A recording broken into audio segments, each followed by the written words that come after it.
सुनील माने बागी सोच या यूट्यूब चॅनलवर आज आपण अतिशय गंभीर विषय चर्चा करतोय। काल मध्यरात्री रविवारी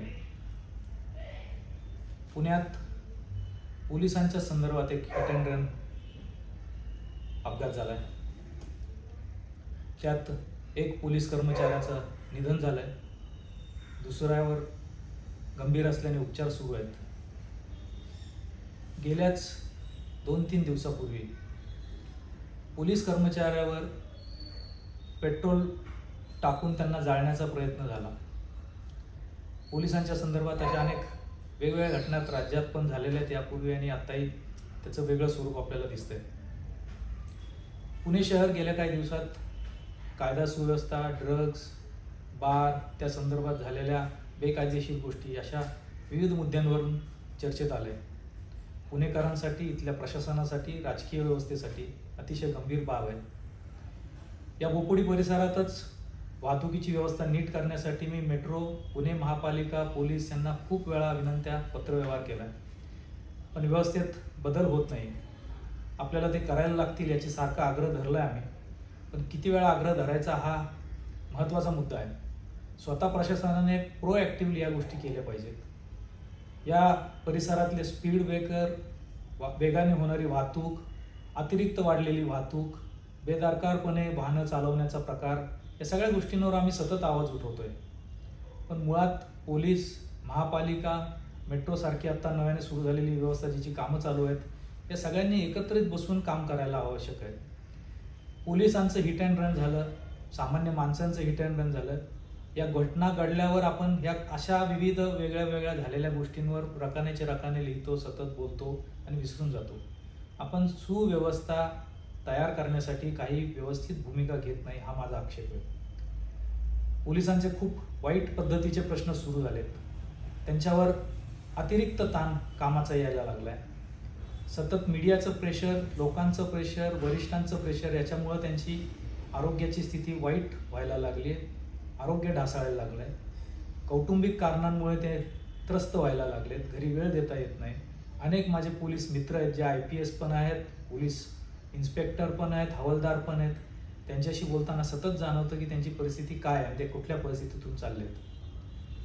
पोलिसांचं प्रशासन सांभाळणाऱ्या गृहमंत्र्यांनी, मुख्यमंत्र्यांनी, राज्याच्या पोलीस महासंचालकांनी, पोलीस आयुक्तांनी, वरिष्ठ जबाबदार पोलीस अधिकाऱ्यांनी, राजकीय व्यवस्थेने या सगळ्या गोष्टींचा विचार करणं आवश्यक आहे।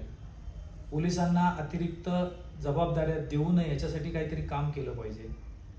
त्यांच्या घरांचे प्रश्न आहेत, त्यांच्या शिक्षणाचे प्रश्न आहेत, मुलांच्या त्यांच्या आरोग्याचे प्रश्न आहेत। मी स्वतः पोलिसांचे डोळ्यांचे कॅम्प केला, त्यात इतक्या गंभीर गोष्टी आढळल्यात की त्या डायबिटीसमुळे ते काळजी घेऊ शकत नाहीत, त्यांना खायला वेळ मिळत नाही, त्यांच्या गुन्ह्याचा तपासाची सगळं प्रेशर असतं।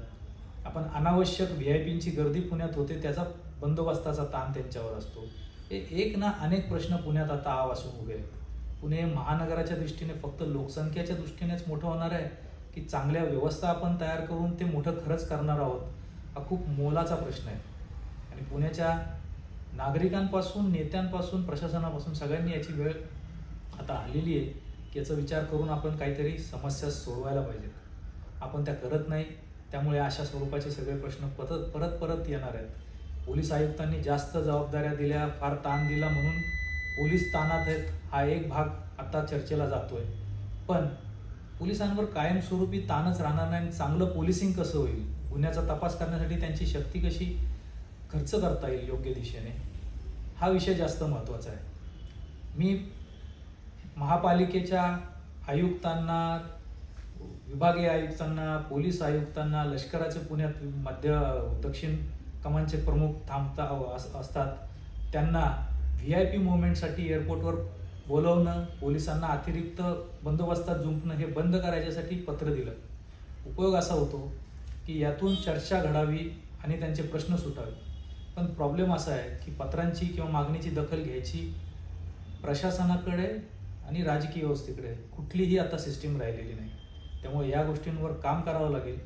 बंदोबस्ताचे पोलीस वेगळे, तपासाचे पोलीस वेगळे, असं आपल्याला सेपरेट करायला लागेल। पोलिसांना रिलॅक्स पद्धतीने काम करता आलं पाहिजे, याची व्यवस्था आपल्याला करायला लागेल, तरच हे प्रश्न सुटतील। हिट अँड रनमध्ये पोलीस कर्मचाऱ्याचा मृत्यू होतो. तो हिट अँड रन करणारा चालक आपल्याला आज ना उद्या सापडेल, पण या केसेस आपण किती गांभीर्याने घेतो, शहर कसं सुरक्षित करतो, लोकांच्या ज्या बेसिक गरजा आहेत की सुरक्षितपणे पोलीस असो किंवा सामान्य नागरिक असो त्यांनी रस्त्यावरून नीट जाता आलं पाहिजे याची व्यवस्था करणं असो, त्याच्यासाठी आपल्याला सिस्टीम सुधारणं हा मूळ काम आहे. नाही तर फक्त घटना घडली चर्चा केली ते विषय त्याच वेळी त्या काळाचे विषय म्हणून संपत जातात. तसं न घडता आपण सिस्टीम सुधारण्यासाठी काहीतरी काम केलं पाहिजे. पोलिसांचे प्रश्न सोडवण्यासाठी मनापासून काम केलं पाहिजे, फक्त मलमपट्टीचे काम नाही. तर मला खूप दुःख या गोष्टीचं वाटतं की किती वेळा बोलूनही जर व्यवस्था सुधारत नसेल तर सतत बोलत बोलत राहावं तर लागेलच, पण व्यवस्था सुधारण्यासाठी सगळ्यांनीच पुढे यायला लागेल. मूळतः सिस्टीम सुधारण्याचं ज्यांच्याकडं मूळ काम आहे, जबाबदारी आहे, त्यांनी ते करायला लागेल.